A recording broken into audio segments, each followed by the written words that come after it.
Hey, good morning, everybody. We're really glad that you could join us for this first of our Medicare webinar series for this year. We're calling this Map to Open Enrollment. Thanks for joining us for these webinars, and we're hoping that this is really going to help people prepare for this year's open enrollment, which, as you know, is going to start October 15th, so a little over 10 days from now. We began holding these webinars a few years ago as an opportunity for people to learn about the changes that are coming up for the new year, so they're better prepared to make decisions about what coverage they may want for the coming year. I want to welcome everybody that's joining us, our Medicare beneficiaries, as well as I wanted to welcome, we've got a lot of our counselors who are also joining us, and they come to us from area agencies on aging, community action agencies, regular old volunteers, and a lot of them are coming from the tribes here in Oklahoma as well. We also have a number of insurance agents and brokers who are joining us, so welcome, glad you could join us. Wanted to make sure that any industry professionals understand that this does not have any CE credit. This is for informational purposes only. So if you'd like to learn more about what's available for CEUs, you can go to the OID website and look under licensing and education. I want to remind everybody of the additional 3 webinars that we've got coming up for the following 3 Tuesdays here in October. Next week, we're going to have the Medicare marketing guidelines. Carmen Irwin is going to do that presentation for us. And then on the 18th, I'll be talking about the Medicare Part D prescription drug plans for this year. We learned October 1st that we've got 24 plans that are going to be available here in Oklahoma. So I'll be sharing information about that. And then on the last Tuesday, on October 25th, Gay Humphrey is going to be speaking to us about the Medicare current topics and the coordination of benefits. So hope you guys can join us for that. Now, I wanted to introduce the folks that are going to be with us today because we've actually got some additional speakers. We've got Gay Humphrey from CMS who is joining us, and most of you have met Gay over the years. She's worked very closely with us here in Oklahoma, as has Carmen Irwin. And they're going to be speaking with us as well, and we're very fortunate that they're here to help us, particularly at the end with the Q&A part of our presentation. I really appreciate them taking the time out of their schedules to help us here in Oklahoma better understand the Medicare benefits and to be better prepared for open enrollment. But now I want to introduce our guest speaker for today. Angela Kane started her career with the Centers for Medicare and Medicaid Services in 1988 in Baltimore, Maryland. She worked in the Office of Communications 8 years prior to joining the Office of Program Operations and Local Engagement in the Dallas office in October of 2020. She graduated from the University of Baltimore, earning her BS degree in Health Systems Management Public Affairs. Angela is a people person and diligent worker. As an outreach specialist, she is passionate about collaborating with partners and stakeholders. She is eager to learn from them and share appropriate, accurate, and timely healthcare policy information with them. She has 4 sons and 2 young grandsons. She loves spending time with her family and lounging at the beach. And I'm not going to put her on the spot and ask her which one she likes more. So, Angela, it is yours. I don't know if Gay's going to be advancing your slides or if it would let you do it now, or I'll leave that to you two. All right. Thank you. Do it. You want me to, Angela? Would you please, Gay? Yes. Appreciate it. Thank you. Good morning, everyone. Thank you, Ray, for that warm introduction. I am so excited to be here with you. I actually have 1 more grandson since that bio that I sent you all, and he's 4 months. So I'm a proud grandmother. I will be going over the types of Medicare Advantage plans, how they work, the costs, and how to join or switch a plan. Next slide, please.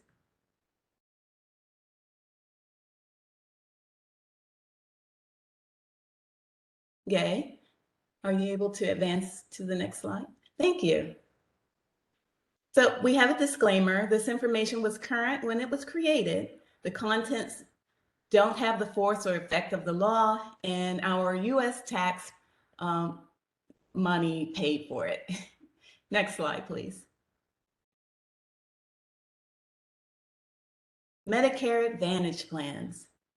They provide Medicare and so much more. They provide the Medicare Part A for hospital insurance, Medicare Part B for medical insurance coverage. But the MA plans are offered by Medicare-approved private companies that must follow rules set by Medicare. In most cases, beneficiaries will need to use healthcare providers who participate in the plan's network. These plans set a limit on the out-of-pocket costs every year for covered services. And some plans offer non-emergency coverage out of network, but typically at higher costs. Enrollees must use their Medicare Advantage Plan card to get their Medicare covered services, but they should keep their red, white, and blue Medicare card in a safe place just in case they decide to switch back to original Medicare. Next slide, please.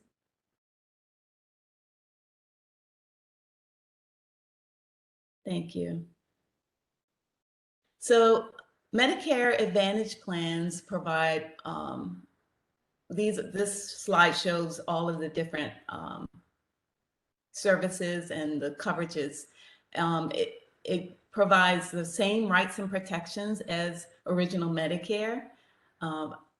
It provides Part A and Part B covered services. And they usually come with Part D for drug coverage. Additionally, it may have vision, dental, or fitness and wellness programs included in some of the plans. They vary. So since they vary, there are different out-of-pocket costs. But again, there is a limit on them.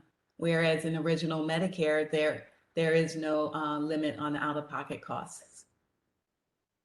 And they can't charge more than original Medicare for certain services like the chemotherapy or skilled nursing facility. Next slide, please. So this slide shows the many different types of Medicare Advantage plans. There are 5 different ones listed here, and we will go through the most prevalent ones. So here we see health maintenance organization, preferred provider organization, special needs plans, private fee-for-service plans, and then there's a Medicare medical savings account plan. Next slide, please.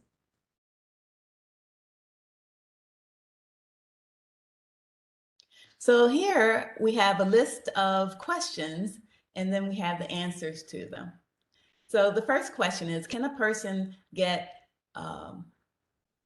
services from any doctor or other healthcare provider or hospital? And the answer is yes, usually, but at a higher cost. Are prescription drugs covered? Yes, in most cases. Would they have to choose a primary care doctor? Yes. And they would also have to get a referral to see a specialist. But we ask people to please check out the plan's benefits. Go to the Plan Compare site and make sure that it meets their needs before they enroll. Next slide, please.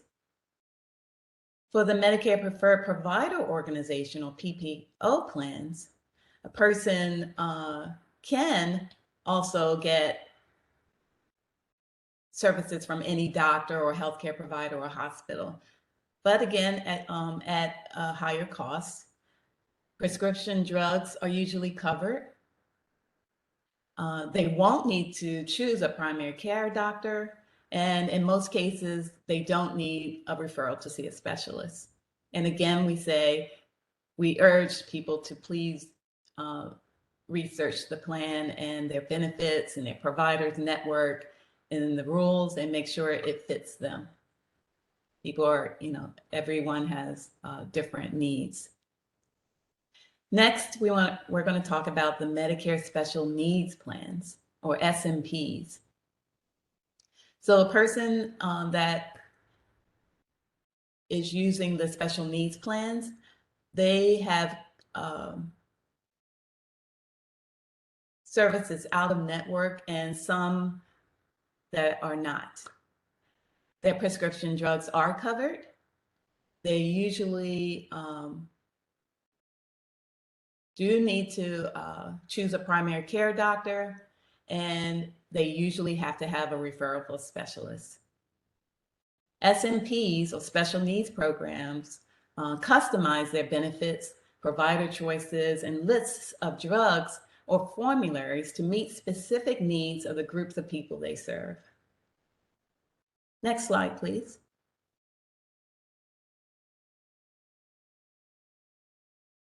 Okay. Let's see. What are the Medicare Advantage Plan costs? So we had many different out-of-pocket costs, and they can vary. The out-of-pocket cost depends on many factors, such as whether a plan charges a monthly premium that would be in addition to the Part B premium. And you can go through all of them, Gay, please.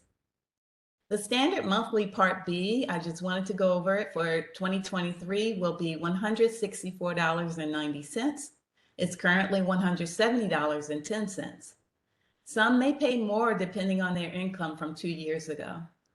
The annual deductible for all Medicare Part B beneficiaries, B for boy beneficiaries, will be $226 in 2023, which is a decrease from this year's amount. Some Medicare Advantage plans will help pay all or part of the Part B premium. And if they do, it's referred to as the Medicare Part B premium reduction, which Gay has mentioned has been sort of misleading in the past, because in commercials where people would be promised that they get this premium reduction, but Gay mentioned that it could be made up in other areas. So beneficiaries need to be very mindful and really review all of the plan's information. So the different types of out-of-pocket costs are listed here: premiums, deductibles, yearly out-of-pocket costs. And it also depends on whether they're getting Medicaid, because they could be getting extra benefits from that, from their state. Each year, plans set the amount they charge for premiums, deductibles, and services. The plan, rather than Medicare, decides how much an enrollee pays for covered services within established Medicare guidelines. Next slide, please. So here we have, we're going to talk about the IRMA, income-related monthly adjustment amounts, for Medicare drug coverage Part D. I touched on it in the prior slide, where some people pay an additional fee if they make over a certain amount of money. So on this slide, it's mentioning that it talks about the IRMA, saying that people that make an extra amount may have to pay this IRMA amount in addition to their Part B premium. And then it's asking, does everyone pay IRMA? So no, it's based on income, and that fewer than 5% have to pay for it. And then it's asking, what if I owe Part D IRMA but don't pay it? Well, the person would be disenrolled. And then the last one is, where does the money go? It goes to the government for the federal trust fund.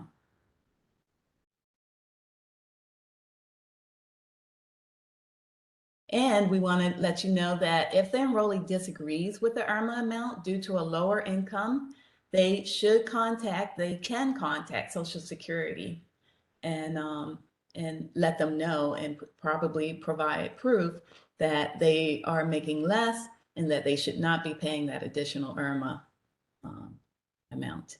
Next slide, please. So who can join a Medicare Advantage plan? Medicare Advantage plans are available to most people with Medicare. To be eligible, a person first has to have Part A and Part B, and must also live in the plan's geographic service area, be a U.S. citizen or lawfully present in the U.S., and they can't be incarcerated. And then also people have to make an agreement.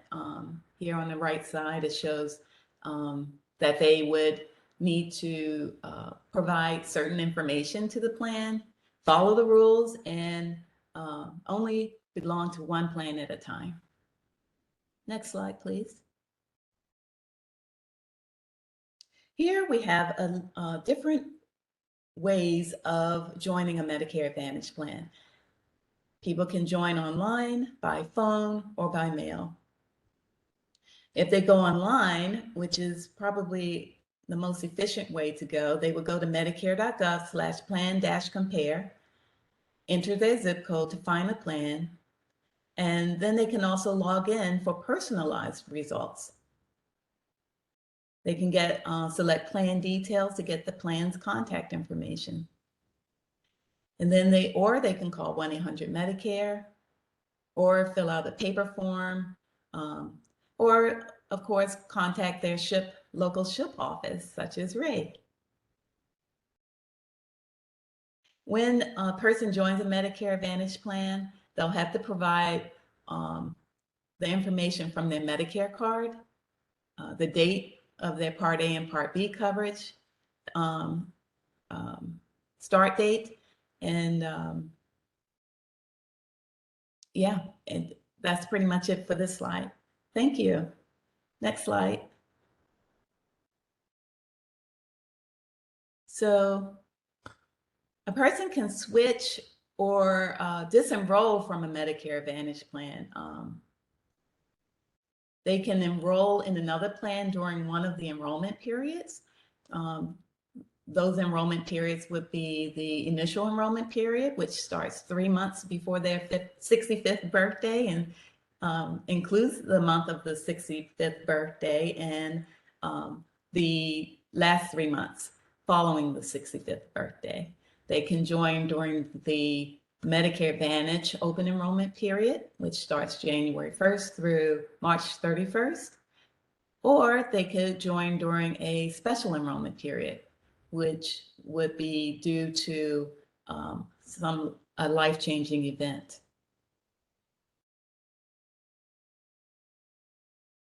So if a person joins a separate drug plan, they'll be disenrolled and returned to original Medicare.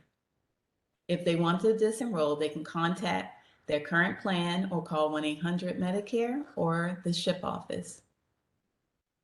And if a person disenrolls and goes back to original Medicare, they may want to consider joining a Medigap plan, also known as a supplemental plan. And I believe that is the end of my presentation. Thank you very much for your time and attention. And I'd like to hand it back over to Ray. Thank you. There we go. For some reason, my camera wasn't coming up there for a second. Not that anybody needs to see me. All right. Thank you so much, Angela. Also, thanks, Carmen, for putting the link. People were asking for copies of the slides. And so Carmen was kind enough to put the link in there where you can find the slides for today's presentation. So thank you very much for that. We do have some questions that were asked that came up in the chat. I did want to, someone had commented that they did not see the bullets for some of the earlier slides. Gay, are you able to go backwards to some of the earlier slides to those bullet points? Yes, let me do that. I forgot that they had those little drop down bullets, and I do apologize for that, but give me just a second and I'll go back to the first. And I will tell you as well that if you pull this up and want to print it, the bullets will all print. So you wouldn't get one slide with no bullets, and then, that's the way that it works when you print it out. So excellent. So if anybody has any questions that you haven't put in the chat yet, now is your chance. Go to the lower right-hand side of your screen. You can chat in your questions there, and we will address those. One of the questions that had come up was on the slide for the HMO plans when it said that you can go see other doctors. Someone's going, huh? because their understanding was on an HMO plan, there's a contracted network. And if you go outside that contracted network, sure, you could see the doctor, but it's not going to be covered. Is that still accurate? Yes. Okay. Yeah, All right. that's the way that HMO plans work. They've got a gatekeeper doctor, a primary care doctor. In order to see a specialist, you have to go and get a referral. And so there are, excuse me, there are other stipulations with that, but HMOs are going to be our tightest network. Okay. Next. Can someone enroll in Medicare Part A only, then enroll in Part B and D in later years? Yes, again, they can do that. If you have other coverage, supplemental coverage through a current employment, an employer coverage either I can't talk on you for you or your spouse, and you're covered under that plan, then you certainly can delay getting Part B until you lose that coverage. Maybe you retire, or you switch jobs or whatever. If you lose that employer coverage and you're 65 years old and you aren't going to another employer coverage, then you have an open enrollment. You have 8 months, an 8-month window to enroll in Medicare Part B with no late enrollment penalty. But again, the stipulation is that insurance has to be from a group health plan, an employer group health plan, in order to enroll in Part B late. There's no rule that says you have to get Part B, but if you want it, you really need to be timely about signing up for it. Okay. And Part D is the same way. You have to have Medicare A or B to get Part D. And in 2 weeks, when Ray talks about Part D, we'll go into that a little bit more in detail. But yes, you can wait to enroll in Part D. If you have drug coverage and it's as good as Medicare, then there wouldn't be any kind of late enrollment penalty. And the plan will tell you if the coverage you have is as good as Medicare. We call that creditable coverage. All right. Someone is asking, what age do you need to sign up? Carmen, you want to talk? Sure. So Medicare is going to be at the age of 65, unless you qualify for Medicare in another format, such as being on disability, SSI, Social Security disability for over 24 months, then you would be automatically put into Medicare. But then the age for Medicare is 65. Some people confuse that with the age for Social Security, but do realize that Medicare is set age 65 unless you qualify for another reason, whether that be to Social Security disability, ALS or Lou Gehrig's disease, or end-stage renal disease, ESRD. So with that, it's still limited to starting or aging in at the age of 65. Okay. So if a person wanted to enroll in a Medicare Advantage plan, though, they don't necessarily have to do it when they turn 65. They can start out on original Medicare if they want to, and 5-10 years from now, they decide they want to try it, they can do it then. Absolutely. But they would have to wait till the open enrollment period. They couldn't just join in the middle of the year. They would have to wait till that time period from October 15th through December 7th. So, okay, thanks. Another question popped up here. As a general rule, is a person with chronic medical problems and seeks medical attention a couple of times per month, are they generally better off with original Medicare or Medicare Advantage? Who wants it?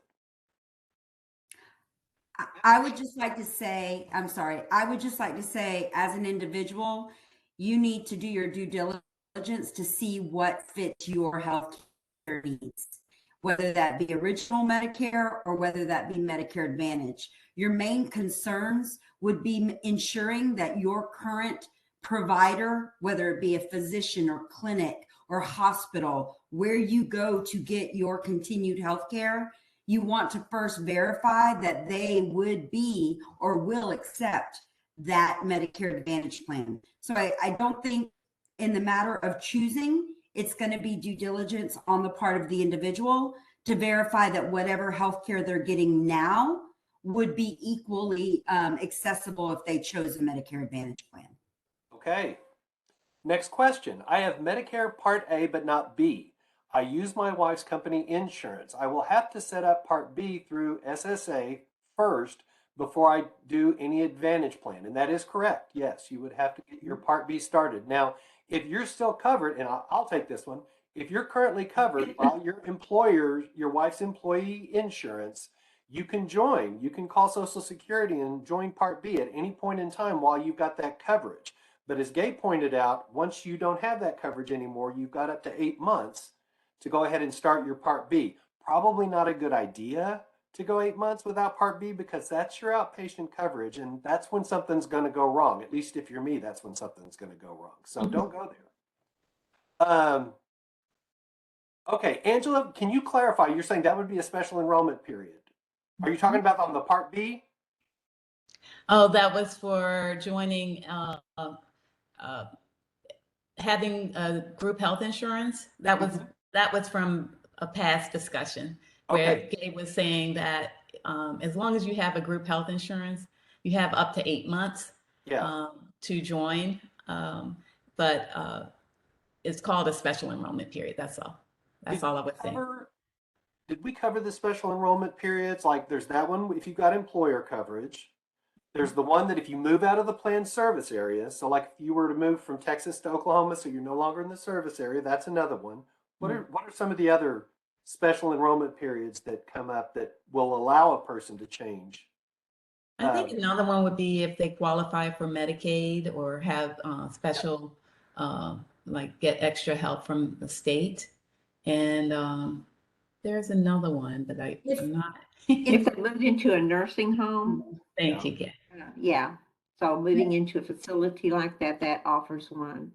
And Right, also if the plan does not participate with Medicare any longer due to another issue. Yeah, Mhm. we actually had that occur not too long ago. A plan pulled out of Wagner. No, not Wagner. I don't remember which county it was, but they pulled out of that particular county, and those people had an SEP to get into something else if they chose to, or to go back to original Medicare. Now, we do have another question. If you decide to leave Medicare Advantage, do the supplement, hang on, my thing's scrolling. Do the supplement plans have to cover pre-existing conditions? You want me to take it? say it again. Okay, they're asking if they leave a Medicare Advantage plan, do they have any kind of protection to get a Medicare supplement policy, basically? Yes, I think you should answer that, right? Okay, so with a supplement plan, you have the right to get a Medicare supplement policy at any point in time during the year, whether or not your Advantage plan leaves or not. But the problem is if you're outside of the prescribed open enrollment period for Medicare supplement plans, which is that first 6 months after you start your Part B, there's no guarantee that the Medicare supplement carrier has to accept you. Now, there are a couple of exceptions. One, if you are just becoming eligible for Medicare, if you're just turning 65, and when you turn 65, you start out in a Medicare Advantage plan. And within the first 12 months, you decide that you don't really care for it and you want to get off that Advantage plan, you can leave the Advantage plan at any point in time during that 12-month period, pick up a Part D drug plan, and you can get a Medicare supplement policy, and you've got guarantee issue rights. The other possibility is if you are on a Medicare supplement plan and decide for the very first time that you would like to try a Medicare Advantage plan, and then again, in the first 12 months of having that plan, you decide you don't want it anymore, you can leave the Advantage plan and get back on the supplement you were on previously. So did I miss anything, ladies? Nope. Perfect. Yeah. Good job, Ray. I do what I can. So no, they don't have to give you any kind of, not only do they not have to give you coverage for a pre-existing condition, they may not even write you a policy, but you know what? It never hurts to shop around. The worst they can do is say no. So I always encourage people, see what you can do. Just don't cancel your current insurance until you've got the new policy in your hands for whatever coverage you're getting. All right. Next question. If you enroll during a special enrollment period, how quickly will you be covered? Good question. All right. Typically, if you enroll during a special enrollment period, still in 2022, it could be several months before your coverage begins. Beginning in 2023, it would begin the first of the following month. Yay. So that helps a lot. Yes. Yes, that was kind of a challenge for a lot of people. So a lot of folks have commented that they're very glad to see that change take place, particularly amongst our counselors. Yeah. You know, Ray, a while ago when they were asking about, when can you, let me see, how was it? Oh, I have to think of it again. Just a minute. It's just a senior thing, and I'm doing it just to make everybody else feel better. So give me just a minute, and I'll think of what I was going to say. Okay, or we can scroll back through those questions too. Okay, Angela, you commented, people can join an MA plan during the initial enrollment period, general enrollment period, which is January 1st through March 31st, and the MA open enrollment, sorry. Okay, join MA plans during the initial enrollment period, which is that 7-month period when they first become eligible for Medicare, the general enrollment period, which is January 1st through March 31st, the open enrollment period, which is October 15th through December 7th, and we have the MA open enrollment period, which is January 1st through March 31st, which is strictly for those people who on January 1st are enrolled in a Medicare Advantage plan. So if we haven't made that confusing enough for you, please let us know and we'll add music. Very nice. Okay, I remember now what I was going to say. Okay, go. Okay. A while ago, we were talking about when you can switch plans if you're interested in doing that, or maybe you move, and that's what it was you were talking about. Well, if you move like from Oklahoma to Texas, then you'd have an open enrollment period to do that. But we need to remember that within the state, not all plans are offered all over the whole state of Oklahoma. There are zip code areas that these plans are designated for. And so you can switch plans across the state, but you've got to make sure, just because you have a plan and you're up in, Northeast Oklahoma, where it's very beautiful, then, your plan may not work if you end up, in Guyman or somewhere. So you need to just really be aware of that. And something that I learned this year that I wasn't aware of, some of the plans that are available that have networks outside of the state of Oklahoma are now allowing, if a person is enrolled in their MA plan and they go to another state where that MA plan is offered, they can see those contracted providers in those other states. However, it's got to be someone that's contracted with the plan. And some people have misinterpreted that. They've interpreted it to be, oh, I can go out of state and see any doctor I want to. No, you can see doctors outside your state or outside of your specific service area, but they do have to be contracted with that plan. So be sure you're asking all the right questions of the Medicare Advantage plan if you're a person that might do that. Go to California or something like that and might need a doctor. Now, can a person on SSDI be on a group health plan and a Medicare A and B concurrently? I'm seeing no. No. Okay. Also, if the person does have both group health plan and Medicare A and B and just got approved for Medicaid, would they need a supplement? First off, this person is a master at working the system because our problem has never been too much coverage. Carmen, can you decipher that? Sure. So first of all, let's break it up into pieces. So if an individual is on Social Security disability insurance, they would not be able to be on Medicare A and B Either one of those are going to counterindicate the other. SSDI, of course, if it's 24 months or longer, the individual would be placed into Medicare. Now, if the individual is already over the age of 65, they are currently not getting Social Security disability insurance because Medicare would be their health care insurance. So that is working through Social Security.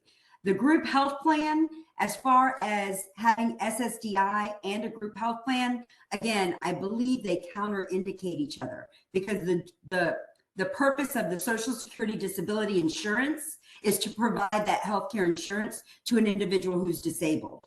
So if they currently have a group plan health coverage, they would not then qualify for Social Security to pay for health plan coverage or some type of health coverage for disability. So it's one or the other.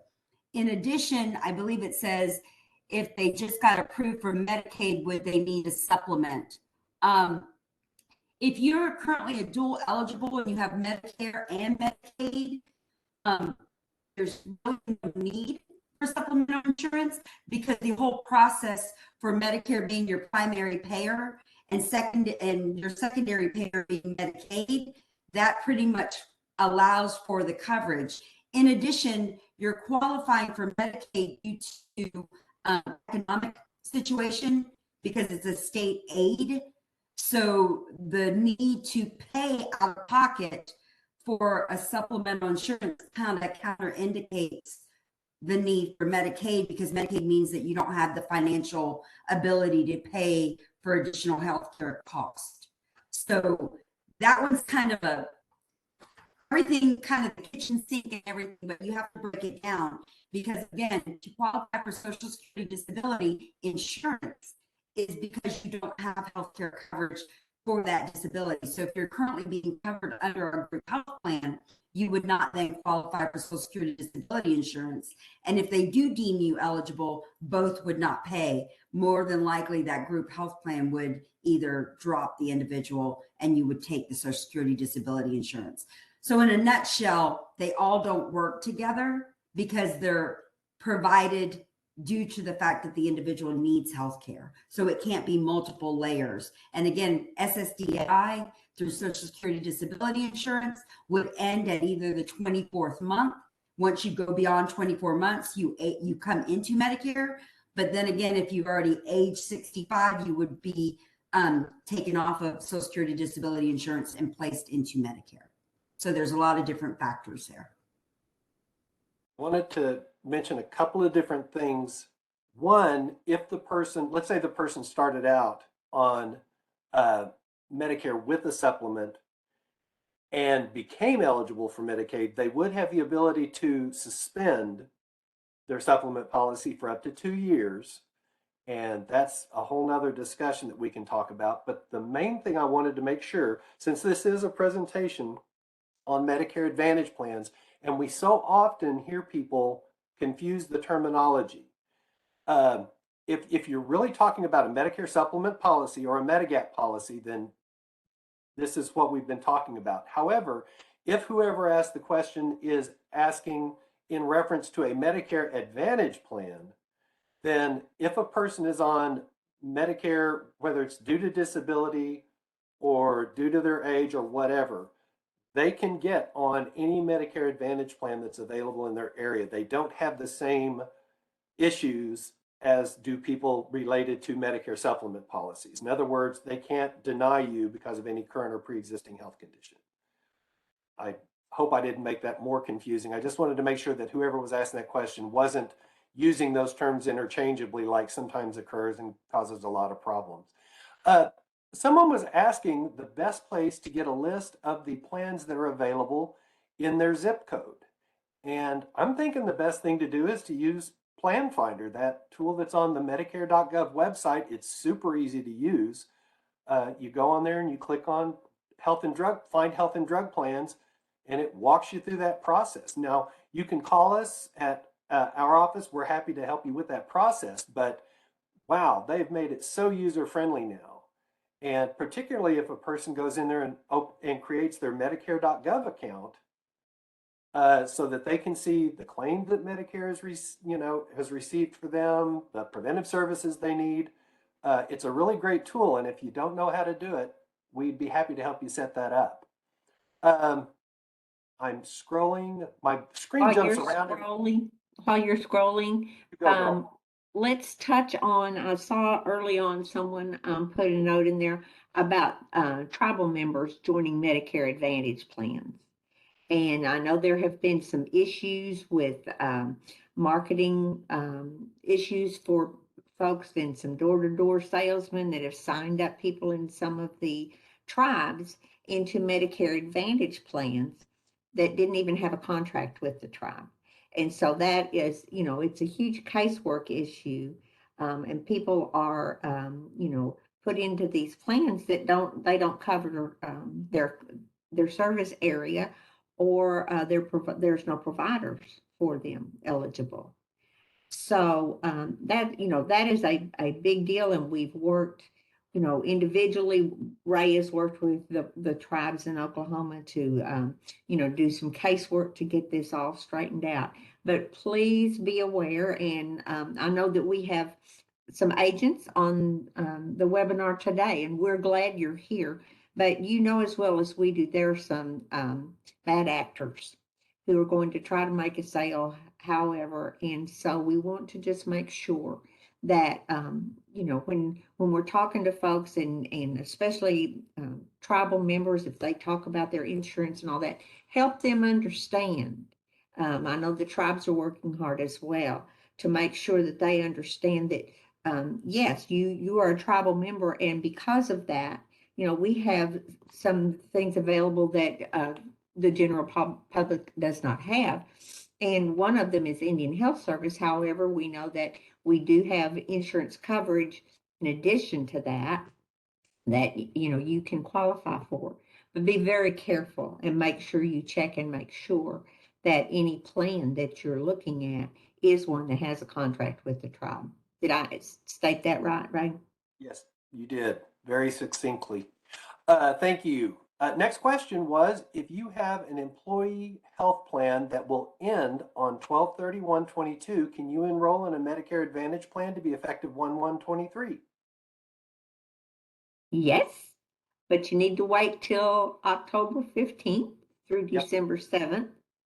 If you sign up for that Medicare Advantage plan, then your coverage will begin January 1st.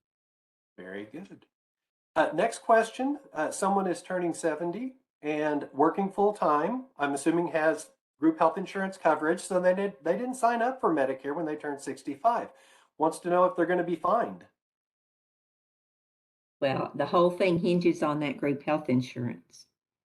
If the person has group health insurance and that coverage is just what they've been using, they've not signed up for Medicare A or B. Once that group health plan ends, if it switches to retiree coverage, you need to go ahead and sign up for Medicare Part B in order for those two to coordinate with each other. Medicare Part A, you can sign up anytime after you turn 65. However, you probably need to talk to the benefits administrator at your employer and ask them, with the health insurance that you have, it could be that they want their members who are over 65 to sign up for Medicare Part A, because that will coordinate with their insurance coverage as well. So, it all just does hinge, though, on that employer group plan. Good deal. Okay, next question. This individual is asking, is there an annual cap on benefits paid under an Advantage plan? And I know exactly where this is coming from, because in the book it talks about that out-of-pocket max, and I think people get that confused. It's not a maximum that the plan will pay, is it? Right. No, it is not. Right. So that's the cap of what will come out of the individual's pocket. Yes. Okay. So if you look in the back of the Medicare and You handbook, you'll notice that one of the columns has the out-of-pocket max. That's telling individuals if the amount that is coming out of their pocket in terms of copays, co-insurance, all of that stuff reaches that limit, then their coverage for the rest of the year is covered at 100%. for covered benefits. So it's not a limit on how much the plan will pay. It's telling the individual what the max is that they would pay. So it's a good thing for people to be aware of. Next question. Is it best to begin signing up for Medicare services once you reach 65, or is it best to begin the process months prior? Well, it makes sense that you want it to get your Medicare coverage as soon as possible once you turn 65. So if you sign up 1, 2, or 3 months prior to the month of your 65th birthday, your coverage begins the first day of the month when you turn 65. So, it's a personal preference, of course, but if you want to do that, then you do have that coverage beginning that very first day of the month. And of course, with Part A, most people don't pay a premium for Part A because they've paid their FICA taxes all these years, and that has paid for their Medicare premiums.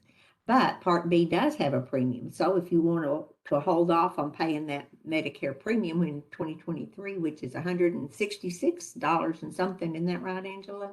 Mhm. Then, you can decide what you want to do at that point. Okay.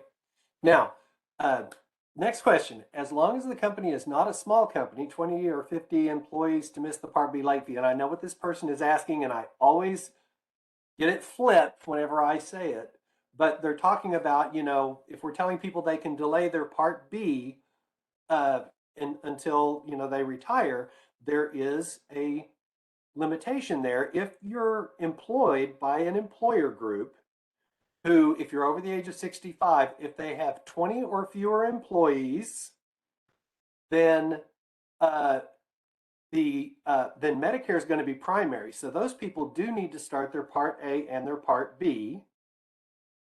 If the person we're talking about is on Medicare due to disability, though, then and they're at an employer, they're insured through an employer that has 100 or fewer employees, then Medicare is going to be primary and the group health insurance is going to be secondary. And so far, nobody's zapping my electric collar, so I think I must have got it right this time. So awesome. I think you did. Good deal. So yes, there is that situation where, if it is a small employer, that you might need to go ahead and start your Part B. And the person you really need to talk to in any of these situations is talk to the person that handles the benefits at your employer. They'll guide you to what you need to do to take action related to your group health insurance coverage. Okay, I am not seeing any more questions. This has been really, really good. We had a lot of great discussion. Angela, did you have something to say? Yeah, I saw a question about asking whether there are any limitations with original Medicare and traveling. Did you answer that one? No, thank you for Okay. catching that. Yeah. And I Go think for it. what I know is that original Medicare doesn't cover overseas traveling, but Medicare Advantage could cover some of it, depending on the plan. True. Yeah. I'm not sure if Medicare- they're talking about overseas traveling or traveling within the states. So Yeah, Medicare's only good in the United States. That's right. So anybody It's else? also territory. across the border. And territories and Commonwealth. Yeah. Thank you, Miss Puerto Rico. So, Oh, Puerto Rico, Guam, Virgin Islands. yeah. got it.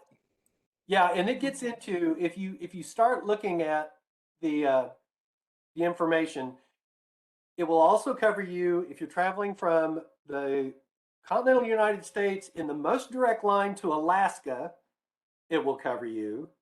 And I think it's on if you're on a cruise ship is it US waters? I don't know. As But there long, are as long as the care is considered U.S. okay. and it has no outside of the United States or in international waters. So say you're on a cruise ship and you get seen by a physician and that cruise ship is in U.S. waters and it's considered, yes. So Okay. continental U.S., but if it goes outside of what's considered U.S. territory, no. Okay. No. All right. So or if they're serviced by someone outside of the US. Yeah, yeah. I'm sure. Okay. Go to your doctor. All right.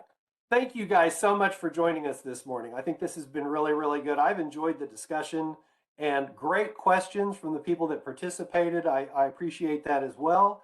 Thank you so much for attending. Again, next week, we're going to be talking about the Medicare marketing guidelines. Carmen Irwin's going to be sharing with us about that. Our other compatriots are going to be joining us as well to help with the Q&A, so I'm excited about that. Also, don't forget, give us a call. Our phone number is 1-800-763-2828 after October 1st. Well, I mean, starting October 15th. We'd love to help you review your coverage, help answer any questions you've got about Medicare Advantage, Part D drug plans, Medicare supplement plans.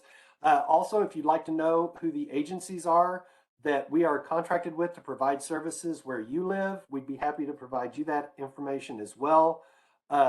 Last thing that I always want to mention whenever we have an opportunity to talk to people is this is also a big time of year when people are trying to commit Medicare fraud. So be very conscientious about what you're clicking on the computer. Be careful about who you're giving your information to over the telephone, because they may or may not be that person that you thought they were or who they claim to be. So if you do suspect fraud of any kind, you can call us again at that phone number, which is 1-800-763-2828, and we'd be happy to talk to you. Also, you can go to our website at map.oid.ok.gov. So appreciate everybody joining us. We really hope you join. Oh, and if you didn't sign up yet for the other webinars, go right back to where you signed up for this one, and you can get signed up for those, and we'll look forward to seeing you then. Bye-bye, y'all. Bye. Thanks so much.